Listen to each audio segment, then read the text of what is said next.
ଗୋଟିଏ ଦହିବରା ତାର ପୁଣି ଦାମ ହେଇଗଲା 60 ଟଙ୍କା। ହଁ ଆଜ୍ଞା ସତ। हेलो ସାଙ୍ଗମାନେ ନମସ୍କାର ଜୟ ଜଗନ୍ନାଥ ସ୍ୱାଗତ କରୁଛି ଆଜିର ଆଉ ଗୋଟେ ଫ୍ରେଶ୍ ମିନି ବ୍ଲଗ୍କୁ। ତ ଆଜିର ବ୍ଲଗ୍ରେ ଆପଣମାନେ ଦେଖିବାକୁ ପାଇବେ ଇଣ୍ଟରନ୍ୟାସନାଲ୍ କାଇଟ୍ ଫେଷ୍ଟିଭାଲ ଯାହାକି ଅନୁଷ୍ଠିତ ହେଉଛି ହାଇଦ୍ରାବାଦର ପରେଡ୍ ଗ୍ରାଉଣ୍ଡରେ।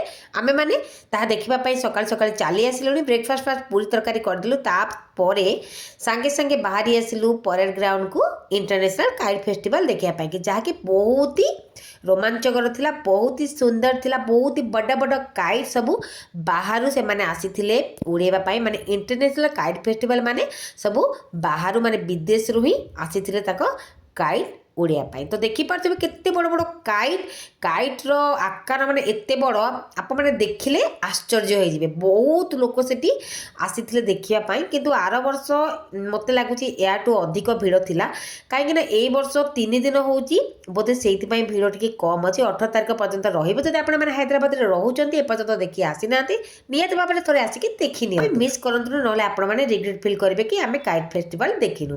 ତ ଦେଖିପାରୁଥିବେ କେତେ ବଡ଼ ବଡ଼ ଗୁଡ଼ି ସବୁ ଉଡ଼ୁଛି ଗ୍ରାଉଣ୍ଡ ଭିତରେ, ସେ ତାଙ୍କର ଗୁଡ଼ି ସବୁ ଉଡ଼ଉଛନ୍ତି। କେବଳ ଗୁଡ଼ି ଉଡ଼ା ନାହିଁ, ସେଠି ଆହୁରି ବି ବହୁତ ସାରା କାର୍ଯ୍ୟକ୍ରମ ଆୟୋଜନ ହୋଇଥିଲା, ଯେମିତିକି ଆମର ହେଲା କିଛି ସାଂସ୍କୃତିକ କାର୍ଯ୍ୟକ୍ରମ ତାହା ମଧ୍ୟ ପରିବେଷିତ ହେଉଥିଲା। ତା ସହିତ ଖାଇବାକୁ କେମିତି ଭୁଲିଯିବା, ବହୁତ ସାରା ଫୁଡ୍ ଷ୍ଟଲ୍ ଲାଗିଥିଲା, different type of food stall.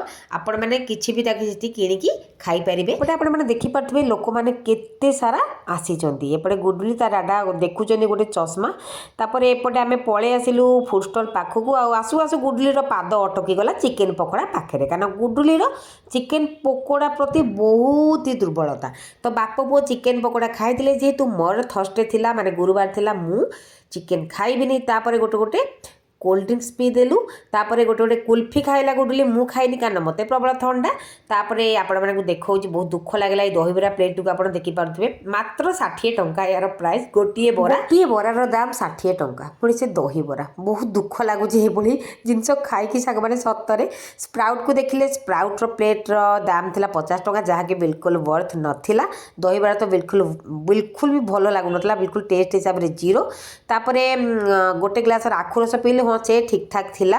ତାପରେ ଏପଟେ ପଳେଇ ଆସିଲୁ ଆମେ ସବୁ କ୍ଲଥ୍ ସେକ୍ସନକୁ, କ୍ଲଥ୍ ହେଲା, କିଛି ଜୁଏଲାରୀ ହେଲା, ସେପଟ ସେକ୍ସନକୁ ପଳେଇ ଆସିଲୁ। ତ ଦେଖିପାରୁଥିବେ ସବୁ ସାରା ଜିନିଷ ସେଠି ଆଭେଲେବଲ୍ ଥିଲା। ସର୍ଟ ଭିଡ଼ିଓରେ ତ ସବୁ ଡେସ୍କ୍ରାଇବ୍ କରିବା ପସିବୁଲ୍ ନାହିଁ, ଯଦି ଆପଣମାନେ ଚାହୁଁଛନ୍ତି ଯାଇକି ମୋ ଲଙ୍ଗ୍ ଭିଡ଼ିଓ ୱାଚ୍ କରିନିଅନ୍ତୁ, ସେଥିରେ ମୁଁ ସବୁ ଜିନିଷ ଡିଟେଲ୍ସରେ କହିଦେଇଛି।